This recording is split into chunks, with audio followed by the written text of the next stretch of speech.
क्या आपको पता है कि हमारे भारत के संविधान में कितने प्रकार के मौलिक अधिकार लिखे गए हैं? तो आइए वीडियो के एंड तक बने रहिए। मैं आपको बताऊंगा कि हमारे भारत के संविधान में कितने प्रकार के मौलिक अधिकार लिखे गए हैं, जो कि हर भारतीय नागरिक को जानना बहुत जरूरी है। तो चलिए हम अपनी इस वीडियो को स्टार्ट करते हैं।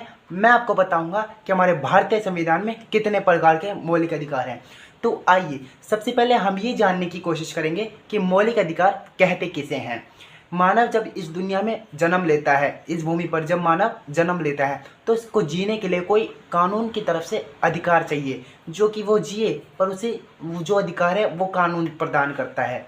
तो मानव बिना किसी भेदभाव के, बिना किसी दबाव के अपना जीवन यापन कर सके, उसे मौलिक अधिकार कहते हैं। तो इन अधिकारों में भारतीय संविधान में 6 प्रकार के मौलिक अधिकार दिए गए हैं, जो कि मानव के लिए बहुत ही ज़्यादा। भारतीय संविधान में जो पहला मौलिक अधिकार है वो है समानता का अधिकार। यह समानता का अधिकार 14 से 18 अनुच्छेद में लिखा गया है। मतलब इसका मतलब ये है कि मानव बिना किसी भेदभाव, बिना किसी डर दबाव के अपना कार्य कर सके और अपना जीवन यापन कर सके, उसके लिए ये समानता का अधिकार मानव को प्रदान किया गया है। तो दूसरा है हमारा स्वतंत्रता का अधिकार।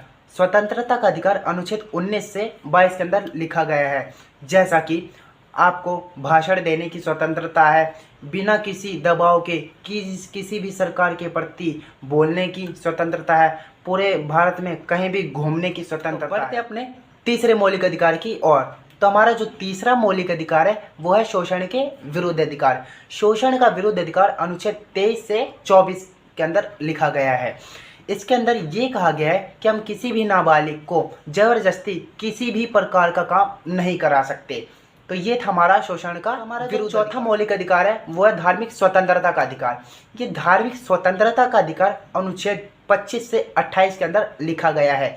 इसके अंदर हमें ये कहा गया है हम किसी भी धर्म की पूजा पाठ कर सकते हैं, किसी भी धर्म की पूजा याचना कर सकते हैं। मतलब जैसे मैं अभी हिंदू हूँ तो मैं मुस्लिम के धर्म की पूजा पाठ कर सकता हूँ, मुस्लिम के मस्जिद में जा सकता हूँ। और अगर मैं सिख हूँ तो मैं हिंदू धर्म में जा सकता हूँ, हिंदू धर्म को अपना सकता हूँ। तो हमारा जो चौथा मौलिक अधिकार है वो है धार्मिक स्वतंत्रता अधिकार है। और आखिरी मौलिक अधिकार है वो है हमारा संस्कृति एवं शिक्षा का अधिकार, जो कि अनुच्छेद 29 से 30 के अंदर लिखा गया है। संस्कृति एवं शिक्षा का अधिकार होता क्या है? संस्कृति मतलब हमें अपने अपने धर्म की संस्कृति बनाए रखने का अधिकार है। और शिक्षा का अधिकार मतलब भारत में किसी भी जाति के, किसी भी उम्र को शिक्षा का। अगर आपको वीडियो अच्छी लगी हो तो प्लीज़ लाइक करना, शेयर करना एंड सब्सक्राइब करना। धन्यवाद। जय हिंद।